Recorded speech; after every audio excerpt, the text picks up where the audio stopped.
है जो भी है, ठीक है। तो देखिए, इंडस वैली के बारे में हम उस दिन चर्चा कर रहे थे कि इंडस वैली की जो आर्ट है वो अपने आप में मेच्योर रूप में हमको दिखाई पड़ती है, मेच्योर रूप में।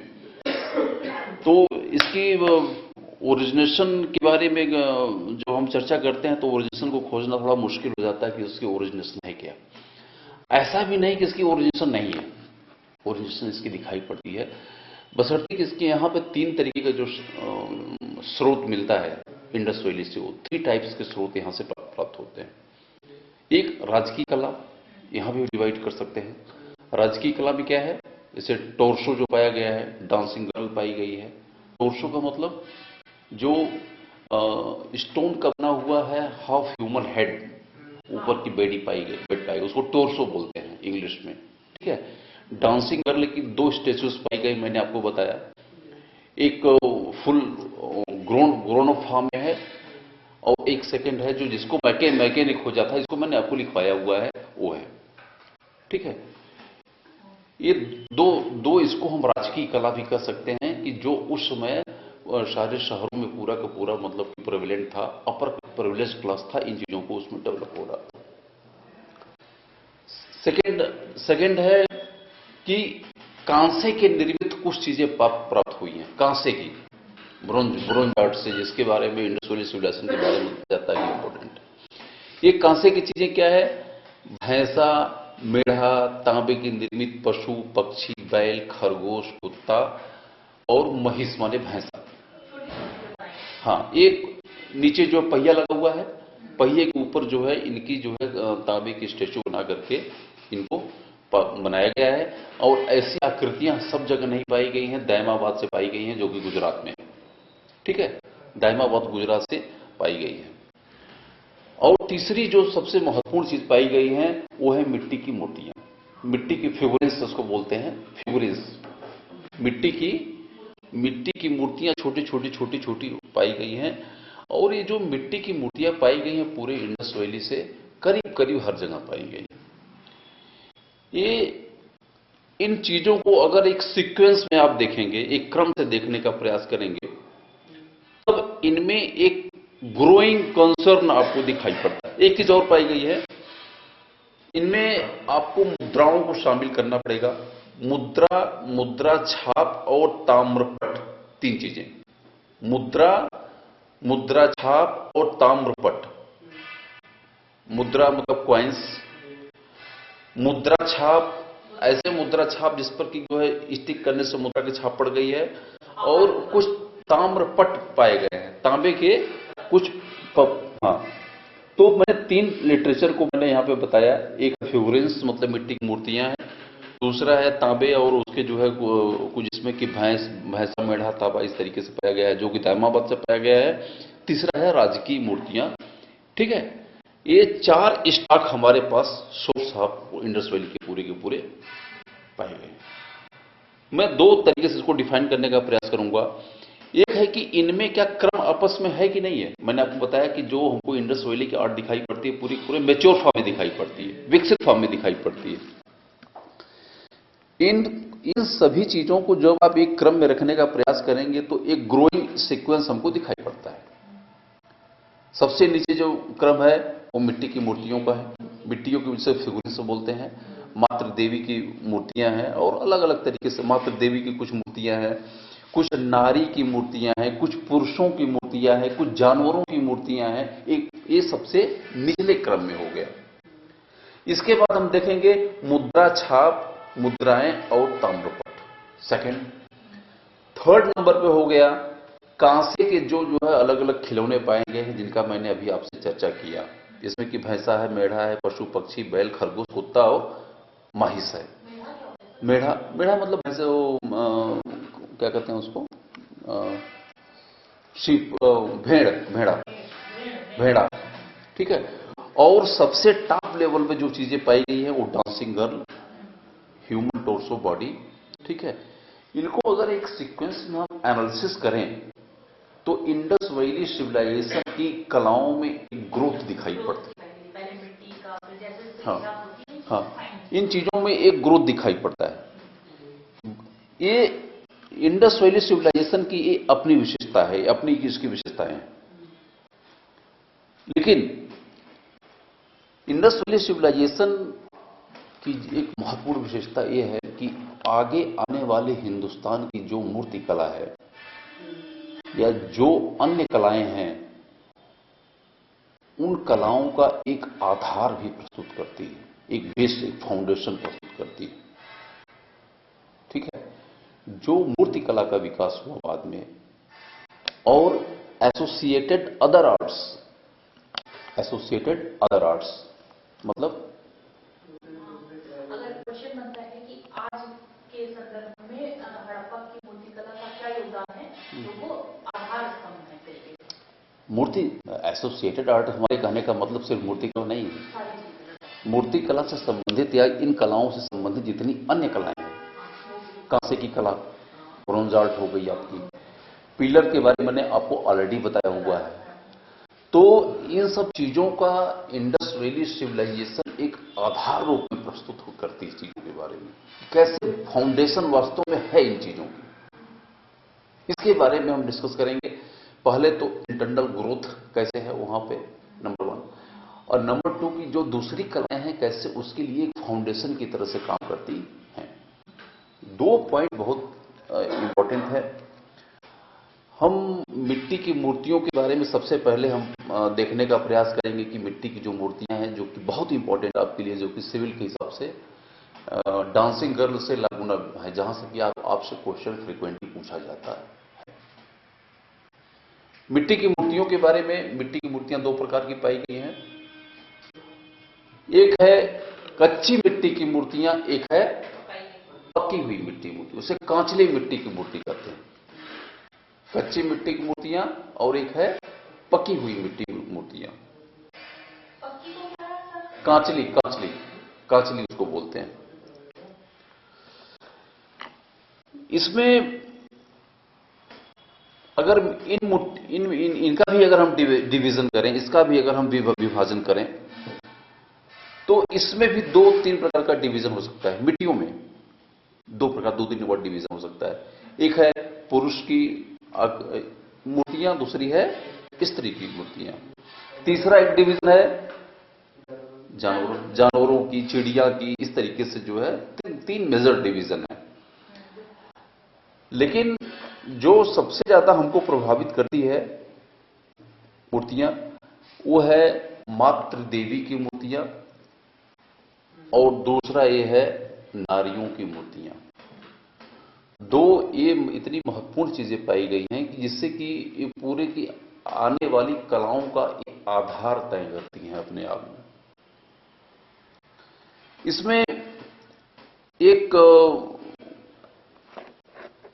जैसे कि जो डांसिंग गर्ल की मूर्ति पाई गई है और जो मिट्टी की मूर्तियां पाई गई हैं, इन मूर्तियों में कोई बहुत कोरिलेशन नहीं समझ में आता है, या कोई इसमें एक वो नहीं दिखाई पड़ता है। उसका रीजन हो सकता है कि साथ जो डांसिंग गर्ल की पाई गई है कुछ और पाई जाती तो इसमें एक संबंध स्थापित हो जाता।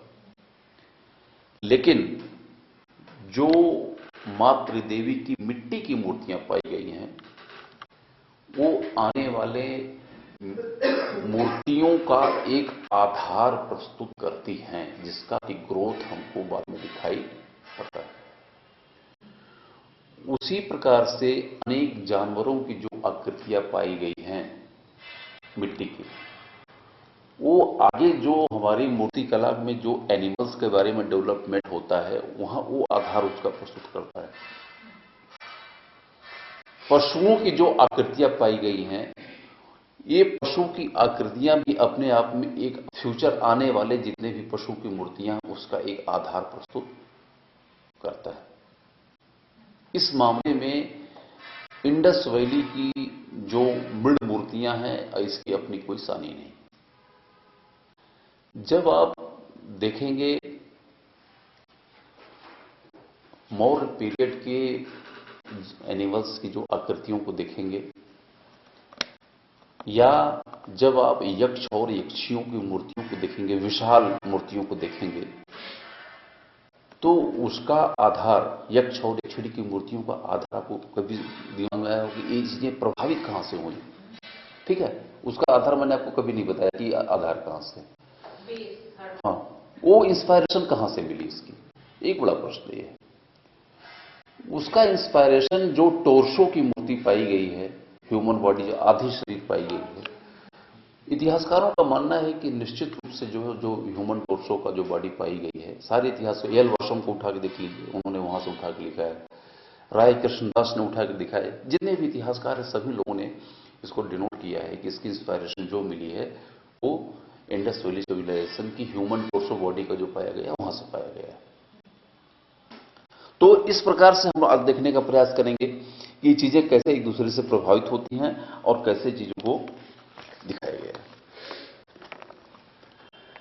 जैसे सबसे पहले एक मिट्टी की मूर्ति पाई गई है। इस मिट्टी की मूर्ति में इसके सर पे कुछ इस तरीके से बना हुआ है, ऐसे, और गले में इसका 1 2 3 4 5 ये ज्वेलरी ऐसे पहने हुए है, ठीक है। और नीचे की जो करधनी है, इसमें करधनी भी ज्वेलरी बनी हुई है, ठीक है। इस प्रकार की आकृति बनी हुई, सर पे एक पगड़ी है, इस प्रकार की ह्यूमन बॉडी है। और नीचे का जो दूसरी मूर्तियां पाई गई हैं, एक स्कर्ट की तरह से कोई बॉडी मतलब इस तरीके से पहने हुए दिखाया गया है। तो अपने आप में एक डिस्टिंक्ट फिगर को दिखाता है, एकदम डिफरेंट फिगर को दिखाता है। इसको हम लोग देखने का प्रयास करेंगे कि ये चीजें डेवलप होकर के कैसे आगे इसका डेवलपमेंट होता है, इसका शेप में जो है आगे आने वाली जो कलाएं हैं इंडस वैली सिविलाइजेशन के बाद, वो कौन सा पीरियड आता है इंडस वैली के बाद? है इंडस वैली के बाद जो वैदिक में तो कोई ऐसी फिजिकल पाया नहीं गया है। सीधा नहीं, मौर्य काल के पहले एक इंपॉर्टेंट फेस और आता है, 16 महाजनपद का फेस आता है। तो 16 महाजनपद के फेस में जो चीज स्ट्रक्चर पाया गया है, उसकी टाइम है करीब 1000 बीसी से लेकर के 1000, 16 महाजनपद के पहले का मैं पीरियड बता रहा हूं, ठीक है। लेटर वैदिक पीरियड का टाइम है, उसे लेकर के मौर्य काल के पहले तक। तो वो उसकी टाइमिंग करीब जहां पर यक्ष और यक्षिणी की मूर्तियां जहां से मिलने का प्रमाण हमको शुरू हो जाता है। तो और लेटर अगर आप उनको देखें उठा करके, इंडस वैली सिविलाइजेशन को देखें और इसके बाद देखें, तो यक्ष और यक्षिणी की जो मूर्तियां पाई गई हैं, इन मूर्तियों में अगर मैच कराने का प्रयास करें, more than 90% they are similar. There is no difference between the statues of Yaksha Yakshini and the figurines of the Indus Valley civilization. इसमें कोई अंतर नहीं है, ज्वेलरी से लेकर के बॉडी स्ट्रक्चर, लेकिन वहां मिट्टी की छोटी मूर्तियां हैं और यहां पर पत्थर की बड़ी मूर्तियां। यहां पर कोई डिफरेंस नहीं, ठीक है। आप अपनी कॉपी में लिख सकते हैं इन दोनों को कोरिलेट करने के लिए, ठीक है। इसमें कि कैसे मिट्टी की मूर्तियों का कोरिलेशन, यहां से मिट्टी की जो हड़प्पा सभ्यता की मिट्टी की मूर्तियां पाई गई हैं, उनका कोरिलेशन कैसे बात की यक्ष और यक्षिणी की मूर्तियों से हो जाता है। यानी जो यक्ष और यक्षिणी की मूर्तियां बनाई गई, उन मूर्तियों का आधार या स्रोत अगर हम खोजने का प्रयास करेंगे, तो सिंधु घाटी सभ्यता की मिट्टी या कांचली मिट्टी की बनी हुई मातृ देवी की मूर्तियों और दूसरी स्त्रियों की मूर्तियों से बहुत साफ दोनों एक दूसरे से मिलता है, हाँ, मिलता जुलता है। इसकी इंस्पायरेशन यक्ष और यक्षिणी की हम वहां से हमको लेने में कोई बुराई नहीं। विशेषकर ज्वेलरी जो पहने हुए दिखाया गया है, मैं आइटम्स के बारे में बता रहा हूं, जो आभूषण, भारी आभूषण पहने हुए दिखाया गया है, सर पर एक पगड़ी की तरह से जो उषडीस की तरह से बांधे हुए दिखाया गया है। नंबर 2, करधनी पहने हुए दिखाया गया है, नंबर 3 की हैवी बॉडी या हैवी बॉडी, भारी शरीर को दिखाया गया है, और स्वस्थ शरीर को दिखाया गया है, और नग्न शरीर को दिखाया गया है। ये 4-5 जो विशेषताएं दिखाई गई हैं, ये सारी विशेषताएं यक्ष और यक्षिणियों की इंडस वैली सिविलाइजेशन की मिट्टी की मूर्तियों से लिया गया। इसके आगे हम लोग एक चीज क्लियर हो गई। इसके आगे हम लोग और बढ़ते हैं कि दाढ़ी रखने की परंपरा जो पुरोहित के सिर में हमको दिखाई पड़ती है, ठीक है, पुरोहित वाले जो सिर में हमको देखने दाढ़ी रखने की परंपरा, इसमें 2 सिर और प्राप्त हुए हैं। दाढ़ी रखने की परंपरा जो विकसित हड़प्पा सभ्यता की एक महत्वपूर्ण विशेषताएं हैं। 1-2 पत्थर की मूर्तियां और पाई गई हैं, वहां पर भी हमको दाढ़ी रखे हम वहां पर दिखाई देते हैं। तो दाढ़ी रखने की परंपरा जो बाद में डेवलप होती हुई दिखाई पड़ती है, इंडस वैली में थी, एज वेल द फारस और दूसरी मध्य एशिया के जो देश वहां थे, दाढ़ी रखने की परंपरा पाई थी। तो उस परंपरा को भी कैरी फॉरवर्ड वहां चीजें होकर के बाद में हमको दिखाई पड़ता है। इसके बाद है, क्रम जाते जाइएगा, आपको चीजें याद आ जाएंगी, ठीक है। कुछ मिट्टी की मूर्तियां ऐसी पाई गई हैं जिसमें कि 2 सिर दिखाई पड़ता है, 2 सिर।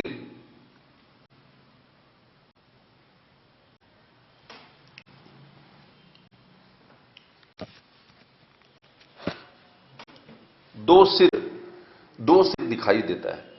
इस प्रकार की अनेक मूर्तियों का प्रयोग हम हड़प्पा सभ्यता के बाद की आर्ट में हम देखते हैं।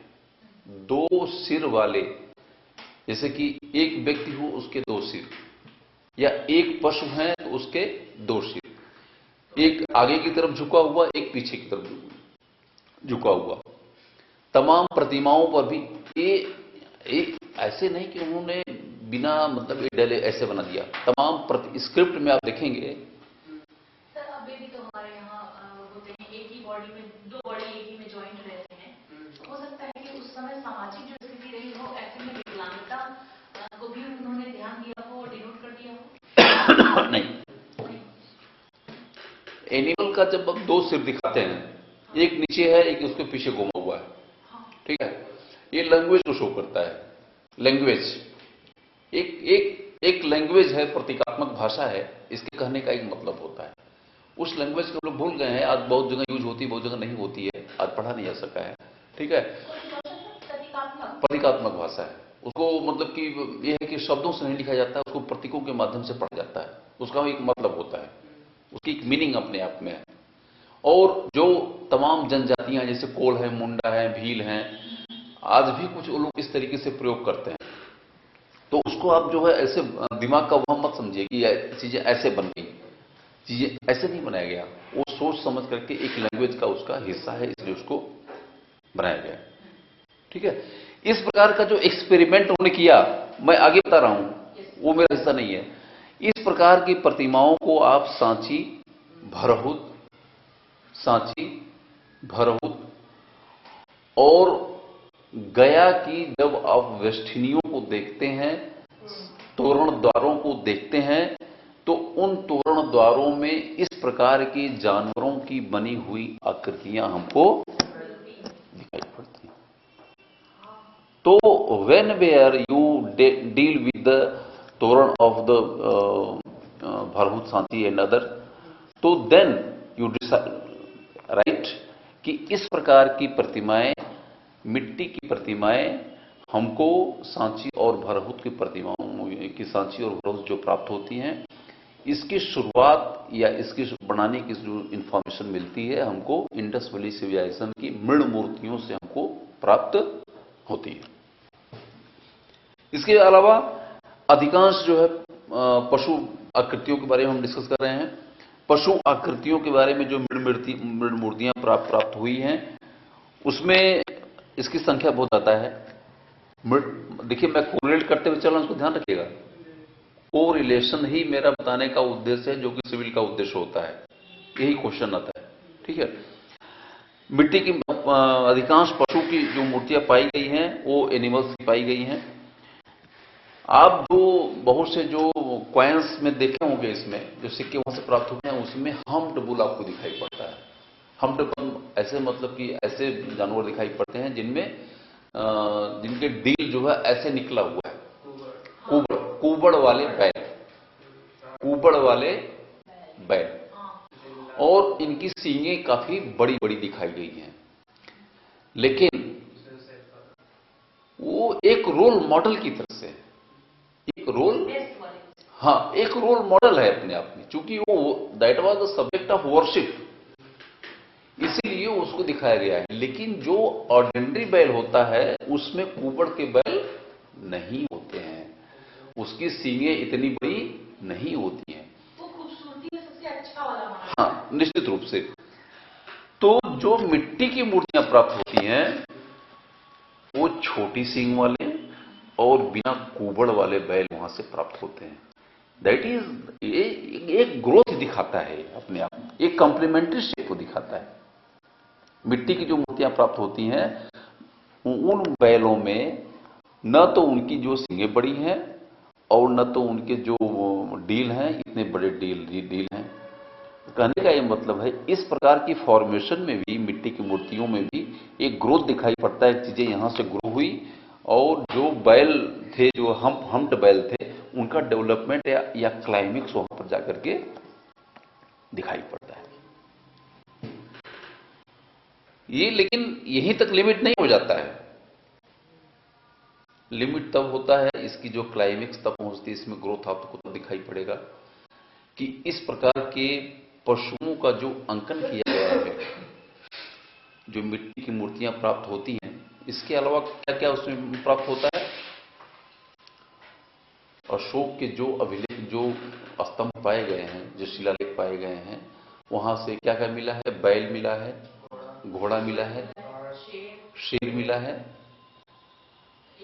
यक नहीं, जो उसके ऊपर पाया गया है हाथी। 4 प्रकार के जो उसमें एनिमल्स पाए गए हैं। और जो बैल पाया गया है, इन सारी चीजों को अगर डेवलपमेंट को हम देखने का प्रयास करें तो फिर एक बार विशाल बैलों को देखने के लिए हड़प्पा सभ्यता के ही तरफ हमको पलटना पड़ेगा, इसमें कोई शक नहीं। मौर्य काल के जो 4 जानवरों को दिखाया गया है, इसमें सबसे ग्रेसियस अगर दिखाया जाए तो शेर को माना जाता है, फिर बुल को भी माना जा सकता है, हाथ और एलिफेंट को। हाँ, और एलिफेंट की जो आकृतियां पाई गई हैं, हाथी की जो आकृतियां पाई गई हैं, उसको गुजरात से प्राप्त जो है अगर गुजरात से जो दायमाबाद से ताम्र की आकृति मिली हैं, इन चारों आकृतियों को हम तलाश सकते हैं। इसके अलावा इन स्रोतों को मृण मूर्तियों में भी हम देख सकते हैं। इसके अलावा जो क्वाइंस इंडस वैली सिविलाइजेशन से पाए गए हैं, उन क्वाइंस में भी हमको इसका साक्ष्य दिखाई पड़ता है। उसमें भी मेंशन तो एक आक्षेप लगाया जाता है मौर्य काल की कला पर कि मौर्य काल की कला में जो इस प्रकार की आकृतियां पाई गई हैं, ये फारस की कला या वेस्टर्न कला से प्रभावित है। वी.ए. स्मिथ का कहना है कि इस प्रकार की कलाओं को स्रोत हमको पश्चिम में तलाशना पड़ेगा। लेकिन ए.एल. वासम एज वेल दूसरे जो इंडिया के जो बड़े इतिहासकार हैं, उसका स्रोत इंडस वैली सिविलाइजेशन में खोजते हैं कि अगर इन चीजों को आपको खोजना है तो हम यहां से खोज सकते हैं। तो अशोककालीन स्तंभ लेखों पर या दूसरे स्रोतों पर जितने जानवरों की आकृतियों का अंकन किया गया है, उनके स्रोत को हम सिंधु घाटी सभ्यता के मिट्टी की मूर्तियों में और दायमाबाद से प्राप्त ताम्र आभूषणों, ताम्र जो है, जो भी ताम्र निधियां मिली हैं या ताम्र निर्मित जो है वो मिला है। इसके अलावा अलग अलग जो है क्वाइंस पाए गए हैं, उन क्वाइंस की आकृतियों में हम देख सकते हैं। और उन ओट वहां से ट्रेवल करते हुए आती हैं 16 महाजनपद के पहले के काल जब होता है, वहां पर आपको पंचमार्क क्वाइंस मिलता है। पंचमार्क क्वाइंस विशिष्ट प्रकार का सिक्का है जो कि मौर्यों के पहले प्रचलित था। पंचमार्क कॉइन्स, उन कॉइन्स में भी इस प्रकार के तमाम आकृतियों को हम लोग देख सकते हैं। तो कहने का ये मतलब कि जो कला की धार या धारा हड़प्पा सभ्यता से ओरिजिनेट हुई और डेवलपमेंट उसका होते हुए 16 महाजनपद से होते हुए बुद्ध काल तक आई और बुद्ध काल से ट्रेवल करते हुए मध्यकाल और मध्यकाल से लेकर के तमाम कलाओं में जाकर के फैल जाती। ये इसका सीक्वेंस है। तो मैंने आपको बताया कि छोटे छोटे जो सींग वाले बैल, बिना कुबड़ वाले बैल यहां पे पाए गए हैं, ये वो हम्प्ड बलों से डिफरेंट हैं ये, और हम्प्ड बलों को कॉम्प्लीमेंट करते हैं। ठीक है, इसके स्टार्टिंग फेज को हमको देखते हैं। वो बैलों का एक धार्मिक रूप दिखाई पड़ता है। हम्प्ड बैल जो है एक बैलों की धार्मिक वर्शिप के लिए बनाया गया दिखता है, इसीलिए उसको विशेष रूप से सुंदर बनाया गया है और उसमें बैलों को इस प्रकार से बना दिया गया है जिससे इनकी वर्शिप की जा सके। इसी प्रकार से अन्य पशुओं में हमको हाथी भी मिलता है, बाघ भी मिलता है, खरगोश भी मिलता है, सुअर की भी आकृतियां मिलती हैं, गिलहरी की भी आकृतियां, गिलहरी को जो दाना चबाते हुए बहुत खूबसूरत सी आकृति पाई गई। तो इस प्रकार से हम देखते हैं कि एक फाउंडेशन की तरह से जो है हम देखते हैं। सींग वाले बैल की आकृतियों के बारे में मैंने आपको बताया कि इस प्रकार के बैलों ने आगामी आने वाली कलाओं को किस प्रकार से ये इसको प्रभावित किया। इसके आगे जो महत्वपूर्ण चीज यह है कि मुद्रा छाप और ताम्रपट पर उकेरी गई विभिन्न आकृतियां। ताम्रपट, इसको लोग मिस करते हैं, इसको ध्यान रखिएगा, इसको अलग से करिए, क्योंकि जब भी हम उन कलाओं को डिस्क्रिप्शन करते हैं किसकी, हड़प्पा सभ्यता की, तो हम मुद्राओं को भूल जाते हैं, मुद्रा छाप को भी भूल जाते हैं, और ताम्रपट्ट कुछ पाए गए हैं वहां पे, तांबे के पतले पतले पट्टे, उस पे तमाम आकृतियां बनी हुई हैं। इन तीन चीजों को हम लोग भूल जाते हैं कि जो है ये भी एक अपने आप में महत्वपूर्ण चीज है। जब भी आप लिखिए, क्योंकि आप न तो डांसिंग गर्ल को भूल पाएंगे, न तो भूलेंगे, न बहुत मिट्टी की जो मूर्तियां पाई गई हुई कच्ची और पक्की, थोड़ी सी आपका फोकस वहां जाएगा तो उसको भी मतलब आप लिख लेंगे, लेकिन मुद्रा की तरफ किसी का ध्यान नहीं जाता है, मुद्रा छाप की तरफ किसी की तरफ ध्यान नहीं जाता है, और ताम्रपट पर उकेरी गई विभिन्न आकृतियों की तरफ तो हम लोग ध्यान देते ही नहीं है। इसीलिए जब भी आप डिस्कशन करिए इन चीजों पर निश्चित रूप से इसकी चर्चा विशेष रूप से करिए, स्पेशली सिविल सर्विस के लिए। इस पर क्या अंकित है, विभिन्न प्रकार की आकृतियां हैं, जिसमें बैल की आकृतियां पाई गई हैं, हाथी की आकृतियां पाई गई हैं, इन्हीं कलाओं से कटी हैं, और एक लिंक की तरह से एक ग्रोथ इसमें दिखाई पड़ता है। एक ग्रोथ किसके ऊपर है, ये जो डांसिंग गर्ल की जो सेकेंड स्टेज की कैटेगरी की ग्रोथ है, उसमें जो है मतलब विकसित अवस्था के थोड़ी सी पहले की, थोड़ी सी पहले की अवस्था, मेच्योर का मतलब कि ये ताम्र और कांसे की जो मूर्तियां पाई गई हैं, ठीक है, उसके बीच का एक स्टेज को ये मुद्रा छाप ताम्रपट पर उकेरी की विभिन्न आकृतियां शो करती हैं। इस प्रकार इंडस वैली सिविलाइजेशन की जो आर्ट है, आर्टिफैक्ट्स हैं, उसको मैंने आपको बहुत शॉर्ट में बताया। इसके अलावा कुछ और भी चीजें इंडस वैली सिविलाइजेशन की बहुत हमको प्रभावित करती हैं। जैसे सिंधु घाटी सभ्यता के अनेक चित्र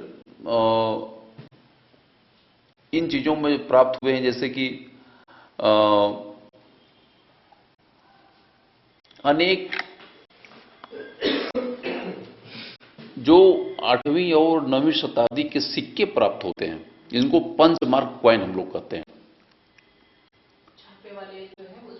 पंचमार्क कॉइन ऐसे बने हुए हैं, उसमें कोई लेख बहुत क्लियर नहीं पाया गया है, लेकिन अनेक रेखाएं उस पर बनी हुई हैं, अलग अलग प्रतीक चिन्ह बने हुए हैं। उन प्रतीक चिन्हों की अगर हम ओरिजिनेशन खोजने का प्रयास करें कि ये चीजें हैं डेवलप, इसका डेवलपमेंट क्या है, तो इसके लिए भी हमको इंडस वैली सिविलाइजेशन में ही जाना पड़ेगा। और बहुत से चिन्ह जो पंच मार्क पॉइंट पर पाए जाते हैं उसकी ओरिजिनेशन हम इंडस वैली सिविलाइजेशन के उन प्रतीकों में हम खोज सकते हैं। और यही पंच मार्क पॉइंट के आधार पर इंडस वैली सिविलाइजेशन के तमाम चीजों का जो है एक आधार तय होता है। इसीलिए ये भी अपने आप में महत्वपूर्ण है।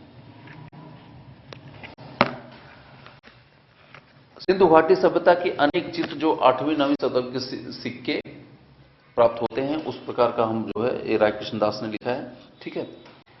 और सिंध सभ्यता के मनके से अनेक धारियां, वहां जो मनके प्राप्त हुए हैं, मनके, ठीक है। सिंधु घाटी सभ्यता से प्राप्त अनेक जो मनके प्राप्त होते हैं, उन मनकों में अनेक धारियां बनी हुई हैं। और उन धारियों को अगर हम देखना चाहें तो इसका विस्तार कौशल से प्राप्त सिक्के में देखी जा सकती है।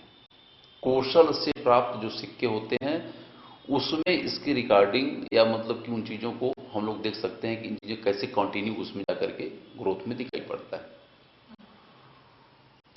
सिंधु घाटी की सभ्यता की जो मनके पाए गए हैं, मनके में अनेक धारियां हैं।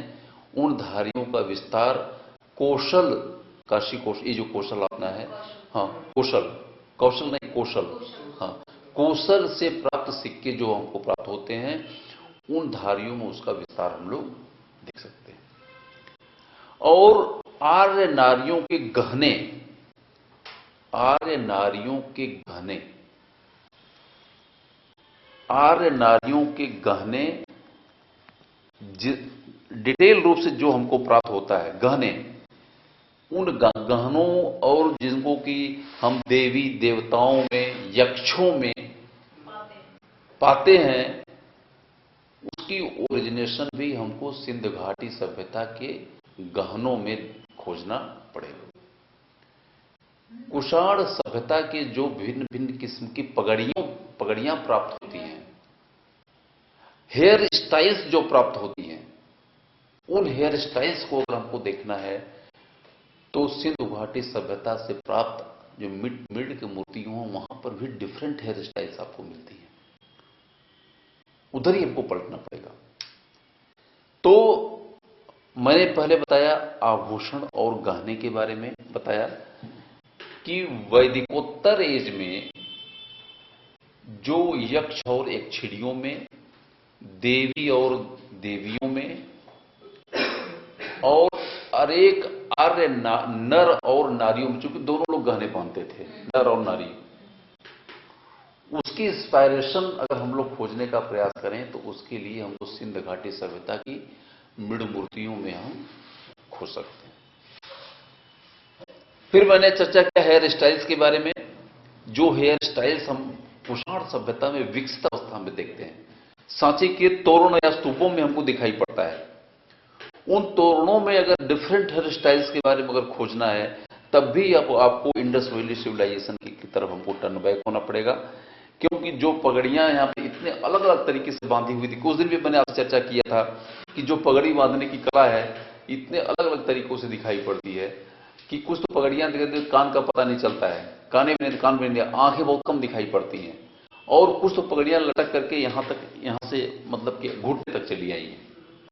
हाँ, पगड़ी जब आदमी आधी बांधता है, पगड़ी जब बांधेगा तो उसका एक सिरा जो पीछे यहाँ से लटकता है, बहुत से लोग बांधते हैं आदमी, राजस्थानी पगड़ी आप देखिए, हाँ पीछे वाला हिस्सा।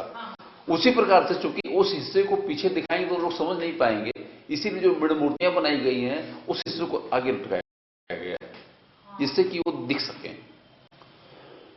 तो इस प्रकार के तमाम, हाँ इस प्रकार के पगड़ियों को, बालों को, जिसकी ओरिजिन अगर हम लोग खोजना चाहते हैं तो हमको उसकी इंडस्ट्रियल सिविलाइजेशन की तरफ पलटना पड़ेगा। और सबसे इंपॉर्टेंट जो हम चीज बताने जा रहे हैं आपको, सबसे इंपॉर्टेंट चीज जो बताने जा रहे हैं, कि महात्मा बुद्ध की जो पद्मासन मुद्रा है, वो भी एंशिएंट में मिली। पद्मासन मुद्रा, एक मतलब कि पैर मोड़ करके जो बैठे हुए, या जैन साधुओं की पद्मासन मूर्तियां बहुत काफी पहले से पाई गई हैं। उन पद्मासन मूर्तियों का अगर इस प्रकार की पद्मासन मूर्तियों में एक कॉमन अप्रोच दिखाई पड़ता है। ब्राह्मण धर्म में, जैन धर्म में, बौद्ध धर्म में, तीनों धर्मों में पद्मासन मुद्राएं एक समान है, उसमें कोई अंतर नहीं है। बुद्ध को भी पद्मासन मुद्रा पर बैठे देखते हैं आप। जैनों में तो जैन तीर्थंकर होते थे, उनको भी पद्मासन मुद्रा में बैठते हुए देखते हैं। और ब्राह्मण धर्म में तो आप देखते हैं तमाम देवी देवता जो है पद्मासन मुद्रा में बैठे हुए दिखाई पड़ते हैं। उसकी ओरिजिनेशन अगर हमको आपको खोजना है, तो उसकी ओरिजिन खोजने के लिए जो योगी की मुद्रा है, इंडस वैली सिविलाइजेशन की जो योगी योगासन की मुद्रा में क्वाइंस पर आपको देखते हैं, एक योगी ऐसे करके पद्मासन की मुद्रा में बैठा हुआ है, उसकी आंखें एकदम आंख उसके इस पे केंद्रित है, अर्धनिमीलित मुद्रा है, उसके आगे पीछे जो है पशु बैठे हुए दिखाए गए हैं। तो अगर इसी ओरिजिनेशन को देखते हैं तो हम कह सकते हैं कि सिंधु घाटी सभ्यता की योगासीन मुद्रा जो कि क्वाइंस पर दिखाई गई है, उसका डेवलपमेंट हमको बाद में ब्राह्मण, जैन और बौद्ध धर्म की पद्मासन मुद्राओं में हम पाते हैं। इसको उलट कर भी बोल सकते हैं कि इस प्रकार की मुद्राओं को जो है अगर हम देखना चाहें तो इसका ओरिजिनेशन हम यहां पर देख सकते हैं। तो इस प्रकार का जो है, इसमें सारे विद्वान एक मत हैं। इस प्रकार का जो है जो ओरिजिनेशन अगर हमको देखना है तो हमको इंडस वैली सिविलाइजेशन की तरफ भी आगे हमको बढ़ना पड़ेगा। एक बड़ा प्रश्न है इसके आगे कि ये चीजें ट्रेवल कैसे की, कैसे आगे बढ़े। आगे बढ़ने के लिए जो कला का जो टाइम आता है वो सीधा आता है मौर्य पीरियड। इसको बीच के काल को कहा जाता है कि अंधकार का काल कहा जाता है, कि इसमें कलाओं के बारे में हमको कुछ ज्यादा देखने, सुनने, समझने को नहीं मिलता है। 16 महाजनपद, इसके बाद जो काल का डिवाइडेशन है वो है 1000 बीसी से लेकर के 325 बीसी, हाँ मौर्य काल।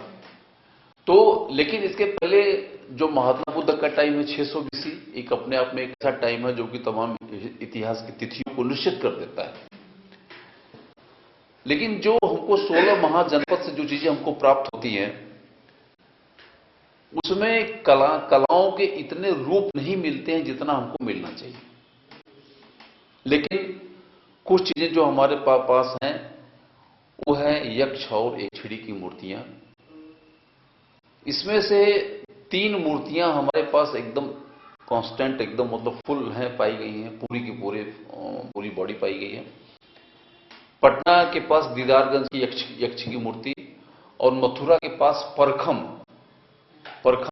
और एक जगह और है, मैंने उस दिन आपको बताया था, वहां से 2 या 3 प्रकार की मूर्तियां पाई गई हैं। इन मूर्तियों में स्त्री और पुरुष दोनों की मूर्तियों को हम देखते हैं। यक्ष और एकछड़ी की मूर्तियों को अगर हम देखें, एक मूलभूत विशेषताओं के बारे में उसमें आप लोग बेटर जानते हैं, कुछ चीजों के बारे में जानते हैं। इसमें कुछ पॉलिश वाली है, कुछ बिना पॉलिश वाली है। तो जो पॉलिश वाली है वो पहले की है कि बिना पॉलिश वाली पहले की? बिना पॉलिश वाली पहले। एब्सोल्युटली, एकदम राइट। जो बिना पॉलिश वाली है वो मौर्य काल के पहले की हैं, और जो पॉलिश वाली है वो मौर्य काल की है। ठीक है, हाँ मौर्य काल, क्योंकि मौर्य काल की एक महत्वपूर्ण विशेषता है कि पॉलिश किया हुआ, ओपदार उसको बोलते हैं ये। तो उसमें एक कुछ जो यक्ष की मूर्तियां पाई गई हैं वो करीब 800 ईसा पूर्व के आसपास की हैं, ये इतिहासकारों का सोचना है। इसके अलावा ऐसा नहीं कि कुछ नहीं पाया जाता है। इसको, इन चीजों को अगर हम देखने का प्रयास करें, मैं आपको पहले भी बता चुका हूं कि तमाम मिट्टी की मूर्तियां पाई गई हैं बीच में, अलग अलग जगहों पर जो है इस प्रकार की हमको चीजों को देखने को मिलता है, मिट्टी की मूर्तियां। लेकिन जो मिट्टी की मूर्तियों को हमको अवशेष जैसे इलाहाबाद की झूसी से प्राप्त हुआ है, कौशाम्बी से प्राप्त हुआ है, गया से प्राप्त हुआ है, पटने से प्राप्त हुआ है, कन्नौज से प्राप्त हुआ है, नॉर्थ वेस्ट से प्राप्त हुआ है। इस प्रकार से मिट्टी की मूर्तियों को हमको साक्ष्य मिलता है। और उन मिट्टी की मूर्तियों में भी जो साक्ष्य मिलता है वो इंडस वैली सिविलाइजेशन की एक एक्सटेंशन की तरह से हमको दिखाई पड़ता है। गाजीपुर से दिखाई पड़ता है। गाजीपुर जो है बनारस के बगल में सड़क, हाँ गाजीपुर है, एक साइट्स वहां पे है, इम्पोर्टेंट साइट्स है, वहां से हमको मिलता है। तो ये लगता है कि कोई ऐसी, मतलब कि ऐसा कोई बड़ा शासक नहीं मिला कि जिसके अधीन किसी बड़ा निर्माण हो सके। जो भी निर्माण हुआ, लोग अपने तरीके से, जो लोक कलाओं का रूप रहा उसका डेवलपमेंट होता गया, लेकिन बहुत बड़ा कोई स्ट्रक्चर नहीं बन पाया। जो ही हमको मौर्य काल दिखाई पड़ता है उसमें बड़े बड़े निर्माण होने शुरू हो जाते हैं। इसका ये नहीं मतलब कि जो कलाएं थी वो वहां बंद हो गई। कलाओं का निर्माण होता रहा और चीजें अपने आप में आगे बढ़ते रही। एल वासम का बहुत साफ साफ कहना है कि जो यक्ष और यक्षिणी की जो मूर्तियों का जो विकास हुआ, वो हड़प्पा सभ्यता से जो विशाल धड़ है उसी से इसका डेवलपमेंट होता है। पेज नंबर 262 क्लियर है ना? इसको मैं अब नोट देख सकते हैं, पेज बकायदे मैं मतलब विथ रेफरेंस मैं आपको बता सकता हूं चीजों को, जो मैं बोल रहा हूं विथ रेफरेंस, ठीक है ना? पेज सही, जैसे रिसर्च में होता है कि आपको पेज नंबर देना पड़ता है, ठीक है? पेज नंबर 262 पर आप देखोगे तो एल वॉशम इसको साफ साफ लिखते, दूसरे लोग तमाम लोग लिखे ही लिखे, ठीक है? और उसी प्रकार से पंचमार्क कॉइन्स के भी बारे में मैंने आपको बताया। पंचमार्क कॉइन्स के बारे में मैंने बताया, डेट वाइज में आगे बढ़ रहा हूं। पंचमार्क कॉइन की भी डेट होती है, वो है मौर्य काल के पहले और 1000 ईस्वी के आसपास में। कहने का मतलब 1000 ईस्वी और 325 ईस्वी के पहले दो आर्टिफैक्ट हमको मिलता है। एक है यक्ष और यक्षिणी की मूर्तियां, दूसरा है मिट्टी के बने हुए छोटे छोटे आर्टिफैक्ट, और तीसरा है पंचमार्क कॉइन। तीन आइटम ध्यान रखिएगा, 3 आइटम। पहले क्या? यक्ष और यक्षिणी की मूर्तियां, मिट्टी के मृण मूर्तियां जो कि अलग अलग केंद्रों को मैंने आपको बताया, और तीसरा है पंचमार्क कॉइन। आज इसको बोला जाता है आहत सिक्के। इसके अलावा एक इंपॉर्टेंट चीज और है जिसके बारे में मतलब कि बहुत से लोग भूल जाते हैं या याद ही नहीं रहता है। नहीं, वो है पॉटरी। इसे NBP, red and black pottery, ठीक है, पीजीडब्ल्यू, 3-4 किस्म की, हाँ 3-4 किस्म की पॉटरीज हमको मिलती है जो 1000 ईसा पूर्व से लेकर के 600 ईसा पूर्व के बीच में पाई जाती है। तो 4 आइटम मैंने आपको बताया। नंबर फर्स्ट यक्ष और यक्षिणी की मूर्ति, सेकेंड मिट्टी की मूर्तियां, हाँ मृण मूर्तियां, और तीसरा पंचमार्क कॉइन, पंचमार्क या आहत मुद्रा है, तीसरा पॉटरी। ये 4 आर्टिफैक्ट हैं जो कि 1000 ईस्वी पूर्व से लेकर के 325 ईस्वी या मौर्य काल के पहले एक्सपेंडेड है, और जो प्राचीन कलाएं या लोक कलाएं ट्रेवल करती हैं उनको ये एक्सपैंड करती हैं या फॉरवर्ड करती हैं। तो इनका अपने आप में रोल बहुत ही इंपॉर्टेंट है। पंचमार्क कॉइन में कुछ ऐसे वो बने हुए हैं, चिन्ह बने हुए हैं। पंचमार्क कॉइन में कुछ ऐसे चिन्ह बने हुए हैं, चूंकि मैं बताऊंगा तो दोनों लिस्ट अगर सामने करूं मैं, पंचमार्क कॉइन की लिस्ट एक साइड में और दूसरी साइड में जो है जो हड़प्पा सभ्यता की जो मृण मूर्तियों पर पाए गए हैं चिन्ह, ठीक है, उसमें बहुत कॉमन सिमिलरिटी है। ये देखिए पंचमार्क कॉइन के, ये नीचे का है, ये नीचे का पंचमार्क कॉइन का है, और ऊपर जो है ये है हड़प्पा सभ्यता का जो उससे बना हुआ है, इस पे देखिए कितनी सिमिलरिटी है। ये देखिए दोनों में कोई अंतर नहीं है? तो नहीं, वो दिख ही रहा है वहां से। ये देखिए ये नीचे पंच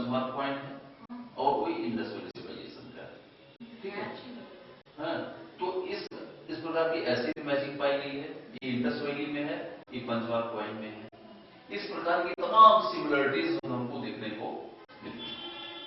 तो जो पंचवार पॉइंट की जो आर्टिफैक्ट्स है, वो इंडस वैली की जो आर्टिफैक्ट्स है उसमें बहुत कुछ सिमिलरिटी है। हमारे कहने का मतलब है कि मैं लिंक कर रहा हूं कि जो 325 ईसा पूर्व से लेकर 1000 ईसा पूर्व के बीच में जो कलाएं थी, वो कलाएं कंटिन्यू थी, उसमें किसी भी प्रकार का व्यवधान या रुकावट नहीं थी। इसके हम आगे आते हैं मौर्य काल। ठीक है, मौर्य काल जो है, मौर्य काल की जो महत्वपूर्ण विशेषता है, इसके बारे में मेरा ये कहना है और जो इतिहासकारों का ये कहना है कि स्तंभ मूर्ति कला का निचोड़ माना गया है। दुनिया में, पूरे वर्ल्ड में जो मौर्य काल के स्तंभ हैं और स्तंभ के ऊपर जो विभिन्न पशुओं को बैठाया गया है, इतनी सुंदर आकृति पूरे विश्व में नहीं पाई गई। इतनी सुंदर, इसकी इतनी फाइन फिनिशिंग अपने आप में परफेक्शन को दिखाता है इसका कला। This is a big question for the civil service कि क्या मौर्य कला या स्तंभ कला का वास्तु अपने आप में सर्वोच्चता या सर्वोच्च स्थिति को शो करता है? तो इतिहासकारों का मानना है कि हां, क्योंकि विश्व में किसी भी, पूरे विश्व के कला के इतिहास में कहीं पर भी इस दर्जे की जो कला नहीं पाई गई।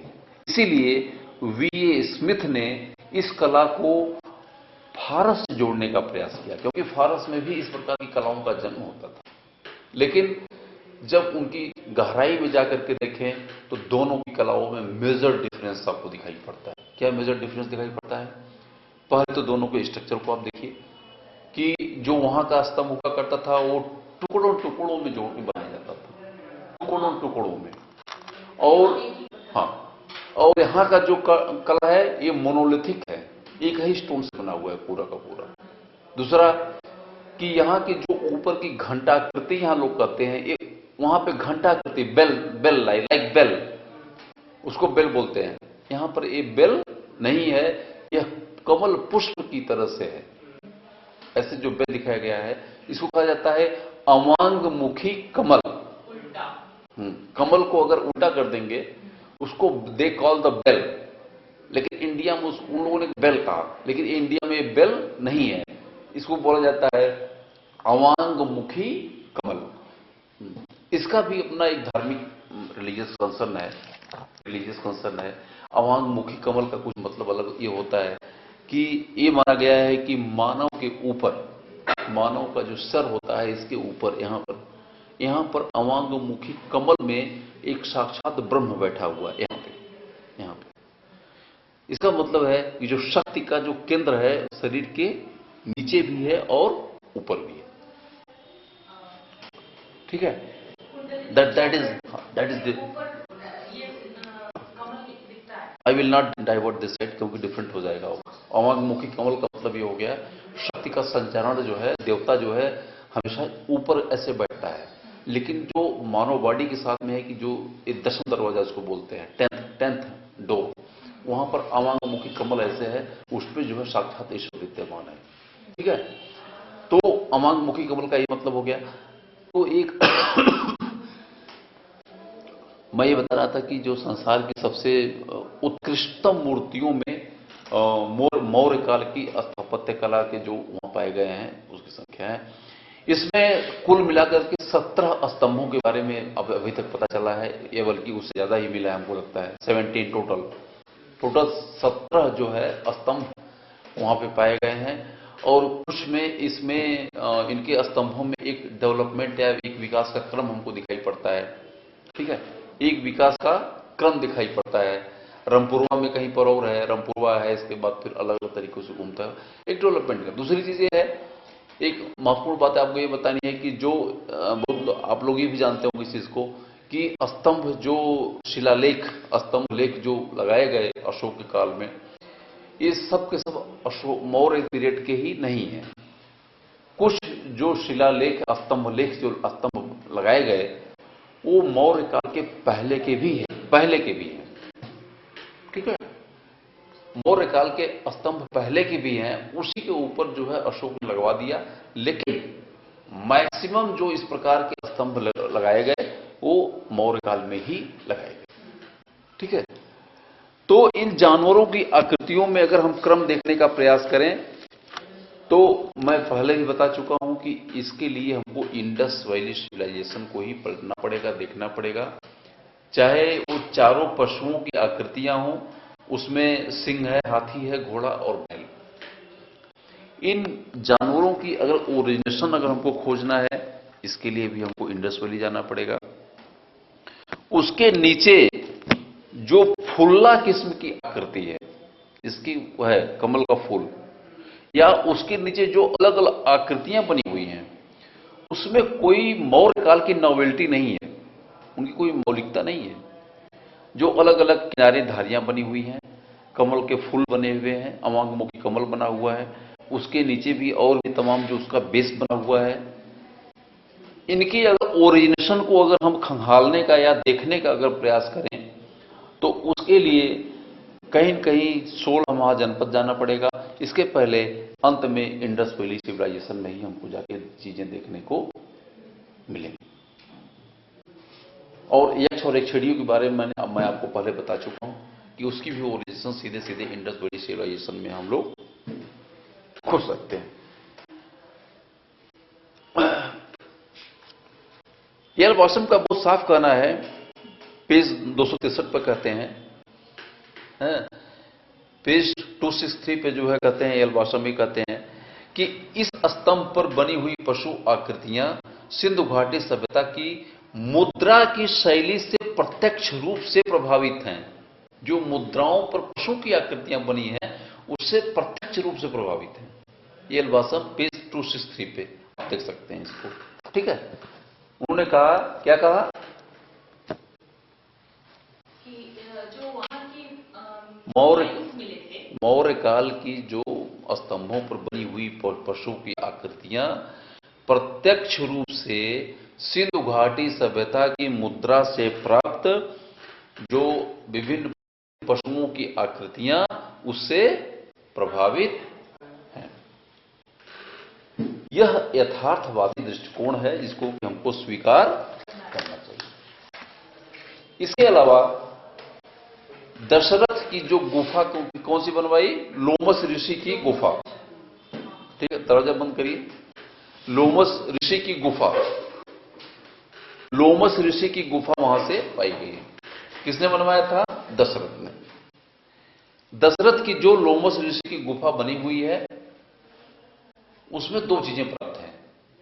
एक है कि गुफा के दरवाजे पर हाथियों की एक पंक्तियां बनी हुई है।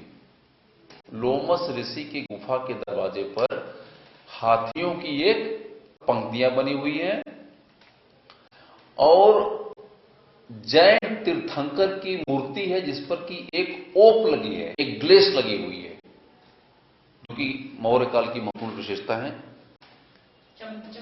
हाँ, तो अगर इन हाथियों के भी ओरिजिनेशन को आप देखें तो पहले मौर्य से चले जाइए, मौर्य से पहले फिर ट्रेवल होते हुए हड़प्पा की साइड में ही हमको जाना पड़ेगा। और जो जैन तीर्थंकर की मूर्तियां हमको प्राप्त हैं, इस पे की ओप लगा हुआ है, जो कि पद्मासन की मुद्रा पर बैठा हुआ है, उसके भी ओरिजिनेशन को अगर हमको देखना है तो हमको मौर्य काल से होते हुए हमको पहले जाना पड़ेगा। इसके अलावा कुछ महत्वपूर्ण मृण मूर्तियां प्राप्त मिली हैं, इसको नोट कर लीजिए आप। मृण मूर्तियों को कभी मत मिस करिए कि जो मृण मूर्तियां प्राप्त हुई हैं ये मथुरा से प्राप्त हुई हैं, अहिछत्र से प्राप्त हुई हैं, कौशांबी से प्राप्त हुई हैं, मसोन गाजीपुर से प्राप्त हुई हैं, पटना से प्राप्त हुई हैं, ठीक है।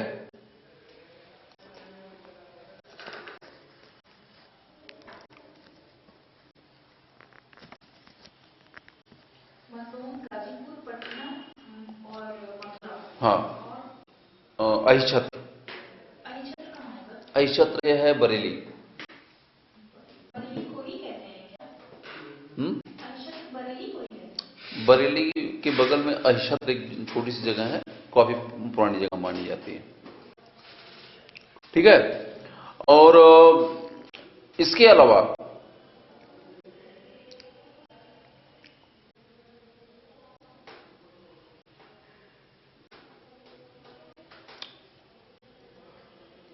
कुछ इन स्टोन के बारे में कहना है कि चुनार के पत्थर का मैक्सिमम यूज हुआ है, आपको पता ही है। चुनार के पत्थर का यूज हुआ है इसमें सारे के सारे। कुछ विशिष्ट आकृतियां मिली हैं जो कि आश्चर्य में डाल देती हैं। चुनार के पत्थरों के द्वारा बनाई हुई? नहीं, वो एपिसोड खत्म हो गया। इसके अलावा मौर्य काल में कुछ विशिष्ट आकृतियां मिली हैं जो कि आश्चर्य से डालती हैं कि इसमें पंखदार सिंह मिला है, पंखदार वृषभ पाया गया है, नर मकर एक साथ में, नर और मकर। मकर मतलब मगरमच्छ? हाँ, नर और अश्व पाया गया है, सिंह और नारी, नारी बनी है उसका मुंह सिंह का बना है, गरुड़ और सिंह। ठीक है। हाँ, इस प्रकार की आकृतियों को अगर खंगालने का हम प्रयास करेंगे तो हम आपको पहले बता चुके हैं कि एक जानवर में दो प्रकार के मुंह, इस डेवलपमेंट को अगर हमको देखना है, 4-5 चीजों को मैंने बताया, पंखदार सिंह, पंखदार वृषभ, नर मकर, नर अश्व, सिंह नारी और गरुड़ और सिंह। ठीक है। ये 4-5 चीजों को मैंने आपको बताया। इतनी अगर आकृतियों को आपको देखना है तो इसका प्रारंभिक रूप हमको प्रारंभिक हड़प्पा और मोहनजोदड़ो से हमको प्राप्त होता है।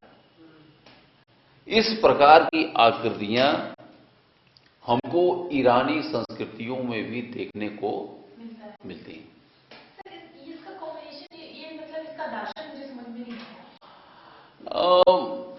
दरअसल ये इस प्रकार की जो मृण मूर्तियां पाई गई हैं या आकृतियां पाई गई हैं, ये मध्य एशिया से लेकर के मिस्र वगैरह तमाम देशों में पाई गई हैं। और एक कुल मिलाकर के एक लैंग्वेज अपने आप में है, डिनोट करता है। जैसे कि नरसिंह को तो आप समझ लेती हैं, कोई दिक्कत नहीं आती है। नरसिंह को नर आदत से। हाँ, और नरसिंह का अवतार हुआ भगवान का आपको पता ही है। ठीक है। तो कुछ ऐसा ही, अब जैसे कि वाराह को समझ लेती हैं। हाँ, क्यों हुआ अवतार ये भी आप जानती हैं। जब धरती जब पाप से वो हो गई थी तो उसने जाके कहीं छुपा दिया था और कहीं गंदगी में छुपा दिया था उसको निकालने के लिए। ठीक है। तो फिर जो उनको जो अवतार लेना पड़ा। तो इसी प्रकार से ये तमाम तरीके के कथानक हैं, माइथोलॉजी जुड़ी हुई है, जिसकी इतिहास में चीजें विलुप्त हो गई या इसका डिस्क्रिप्शन आज इनको हम पढ़ लेते हैं इसलिए जानते हैं, इसके बारे में आज हम नहीं जानते हैं इसलिए चीजों के बारे में। लेकिन इस प्रकार की आकृतियों के अवशेष हमको मिस्र में भी मिलता है, फारस में भी मिलता है और दूसरी संस्कृतियां विश्व की हैं वहां से भी हमको देखने को मिलता है। ये भी हो सकता है कि जो इंडस वैली सिविलाइजेशन में इस प्रकार की चीजें आई, शायद व्यापार के माध्यम से या जो आपस में इंटरेक्शन हुआ हो उसके माध्यम से चीजें वहां से फिल्टर होकर के आई और इसके बाद में फिर धीरे धीरे डेवलपमेंट होता हुआ फिर जो भारत जो इंडिया में जो माइथोलॉजी की चीजें हैं, माइथोलॉजी में इन चीजों को एक्सेप्ट किया गया। नरसिंह के बारे में, मकर सिंह के बारे में, मकर का जो सांची की दीवारों में जो लगा हुआ है मकर की आकृतियां हैं, शायद उसमें जो दिखाई पड़ता है वहां पर आप देख सकते हैं कि वेस्टनी पे जो मकर ऐसे मुंह खोले हुए दिखाया गया है वहां पर चीजें रखी हुई है। ठीक है। तो ये है, इसमें मैंने आपको बताया कि इसमें विदेशी असर भी हो सकता है, भारतीय असर भी हो सकता है। इसके बाद हम चलते हैं शुंगकाल।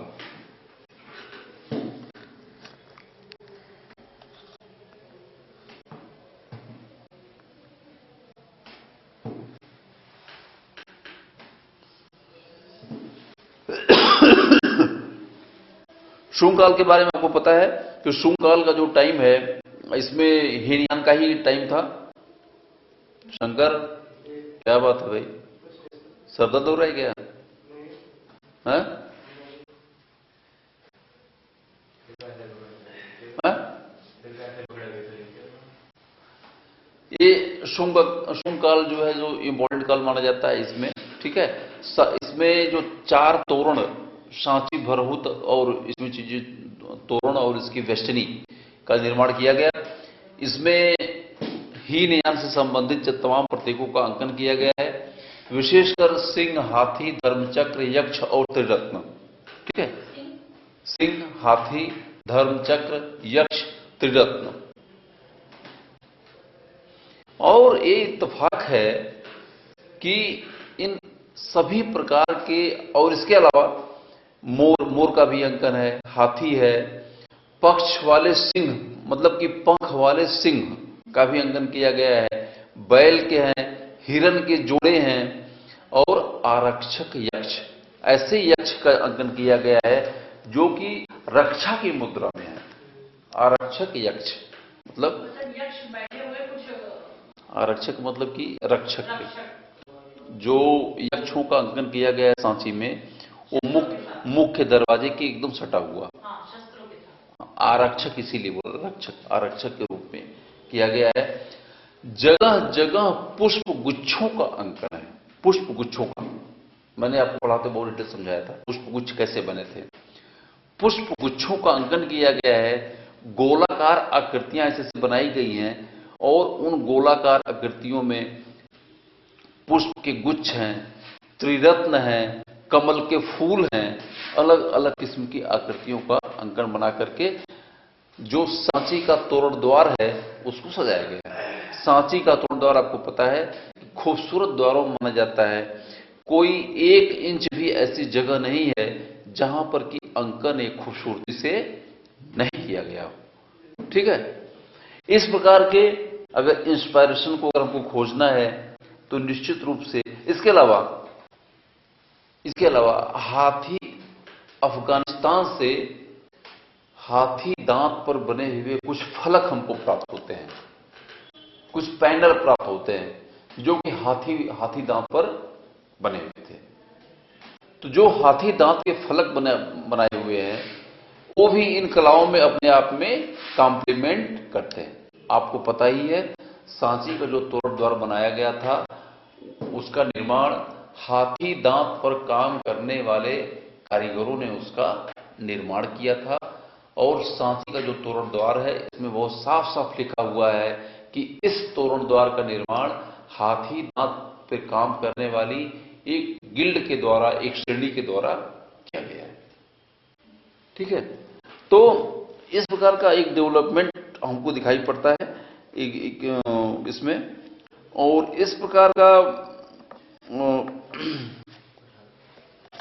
क्या हुआ,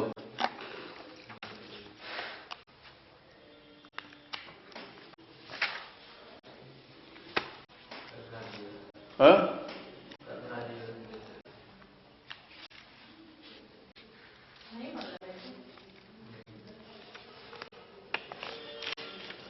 अरे भाई कैसे, अब मैं तो हमको चिंता है कि कोर्स कैसे खत्म हो जाए जो है, लेकिन है?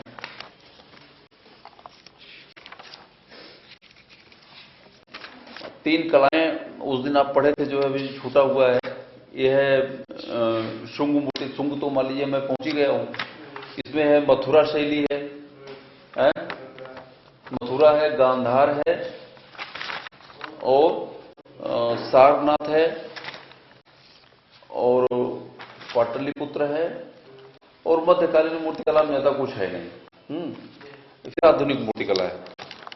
और इसके बाद फिर इसमें एक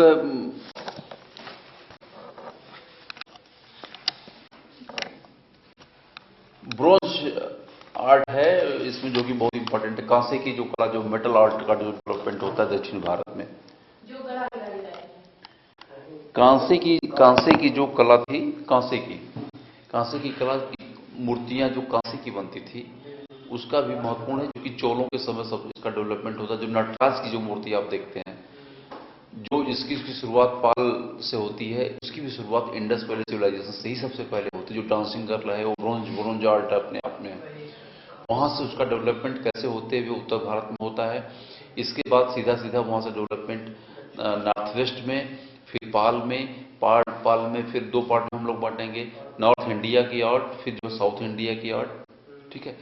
और साउथ इंडिया की आर्ट में जो नटराज की मूर्ति बनी है वो अपने आप में इस कला का एक क्लाइमेक्स को दिखाती है। तो ब्रोंज आर्ट के बारे में फ्रीक्वेंटली जो है सिविल में या कई जगहों पर क्वेश्चन में इसका आंसर आता रहता है। तो ये है, और कहीं तो पढ़ाएं अगर आप हैं। और मेरी इच्छा थी कि जो है वे जो 3 कलाएं बची हुई हैं इसको भी आप अगर आप लोग खोज कर देते तो बढ़िया रहा। और उस दिन मैंने आपको फोटो कॉपी से नहीं होगा, इंटर रिलेशन में बता फोटो कॉपी से हो जाएगा, बता दिए हमको आप, जो डिफाइन मैंने किया फोटो कॉपी से नहीं हो पाएगा ना। फोटो कॉपी से आप इंटरलिंक नहीं कर पाओगे, आप किताबों में भी आपको नहीं मिलेगा। सबसे बड़ी दिक्कत ये है, किताबों को बड़ा मेहनत करके जो है चीजों को किया जाता है? तो ये है, बताइए आप क्या करना है, बोलो भाई शंकर।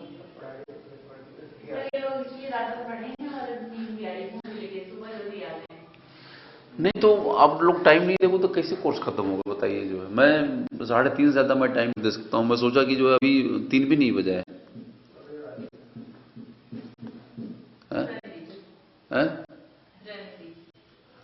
अच्छा, मैं जितना भी बोला हूँ रिकॉर्ड कर लिया हूँ, अपना मैं रिकॉर्ड किया हूँ, ठीक है।